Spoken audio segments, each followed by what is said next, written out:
and I would like to thank Mr. Faizul Rahman, my team leader, my very good team leader, for selecting me and trusting me for this presentation session. Today, I'll cover some portion of this presentation, including your listening skill, process of listening skill, barriers to effective listening, tips for effective listening, your verbal communication, as well as your non-verbal communication. So, what is listening skill? Listening is a part of our communication. It's a skill that needs to be taken as equally as your speaking and writing. Right. All the effective leaders and managers have realized the value of both listening skill. So if you want to become a leader, if you want to become a successful person, if you want to lead the corporate world, if you want to become a successful person in your personal life, this is the skill you should be taking care very seriously. Now, I would like to say some process, the listening process. Here are 6 stages in listening process. The first one is receiving. This is where you receive the message and take a note of it. The efficiency of this stage may be affected by several external factors, such as noise, lack of attention, poor hearing skill, etc. Then evaluating. You evaluate the message of the speaker, you remember what the speaker is saying to you and what is being said to you. Then responding and acting. Acting is very much important in listening process. And it's the way of, like, you have to act in some way while listening, like you have to nod your head sometimes, you have to make sure you are making applause sometimes. This is what is called acting. Now, I would like to say some barriers to effective listening. There are basically 3 barriers to effective listening. The first one is prejudgment. So what is prejudgment? Some people jump to the conclusion before hearing what is being said to him. It's very bad in listening process. So if you want to avoid the prejudgment, first of all you have to make sure you are listening what is being said to you clearly and properly. Then selfishness. What is selfishness? I hope all you know what is selfishness because our teacher has said these things all the classes before. Selfish listeners are such kind of listeners. They always think they know better than the speaker, and they always try to prove them before the speaker. So this is what is called selfish listening. And the last one is selective listener. This is very dangerous. This kind of listeners are such kind of listeners.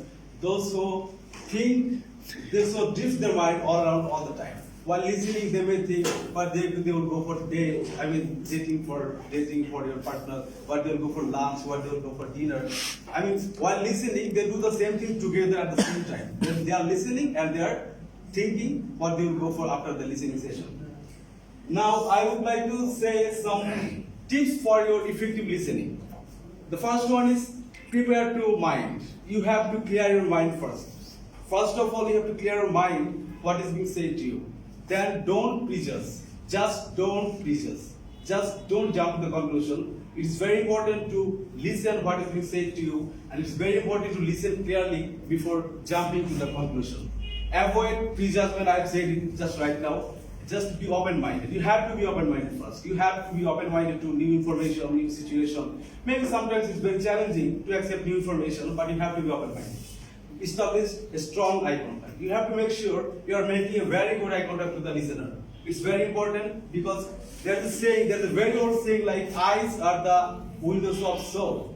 So you have to make sure to be a trustworthy person, you have to make sure you are making a very good eye contact with the speaker. Avoid don't just to the content. You don't have to judge the content because whatever the listening speaker is saying, it's very important and you have to listen clearly. And destruct the barriers. Like you have to close the door, you may need to close the door, you may need to put your phone shut down. Give feedback. The last one is giving feedback. You have to give feedback to the speaker. While they are saying, you have to nod your head by sometimes, or you have to making applause by giving feedback.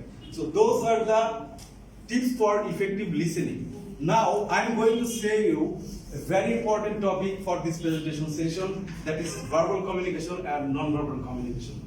All we know what is verbal communication. I guess all you know that what is verbal communication. Verbal communication is such kind of communication like this communication is done by your speech, your words, your actions. Your action is another thing, it's non-verbal communication. Your speech, your talk. They're like, I'm talking to you, all you are listening, and all you are talking to me, I am listening. This is what is called verbal communication. But what is non-verbal communication? Researchers have found that two-third portion of a conversation is done by your non-verbal communication. So non-verbal communication is such kind of communication that is done by your body language. The way you move your body, the way you shake your hands, your legs, your eye contact, your facial expression, your gesture, your posture, everything includes your body language. It's very important because people gonna judge you anyway. Whatever you do, so it's very important to learn a very good posture, a very good gesture, a very good walking style. Like our Monil sir, he always done these things very smartly. So I will give you some tips to improve body language. The first one is eye contact. You have to make sure, as I said before in my previous chapter in this presentation, that eye contact is very important. You have to make sure you are making very good eye contact because I build that trust. You have to make sure you are making a very good eye contact to the speaker or listener while speaking or listening. Then your facial expression. It's very important to make sure you are making a very important facial expression to any situation. Like you are hearing a very sad news, you have to make sure you are making very sad facial expression. And you are hearing exciting news, you have to make sure you are making very exciting facial expression. Then your posture. As I said before, posture is like your walking style. Everything communicates in corporate world. The way you talk, the way you walk, the way you speak, everything communicates.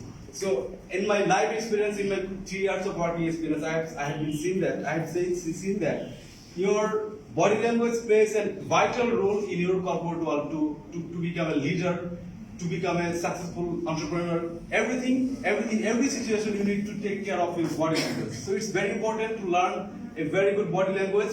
So these are all the things I have prepared today for this presentation session, and I would like to request my next presenter, Ms. Aki, to come on stage and to say something about her topic. Thank you very much.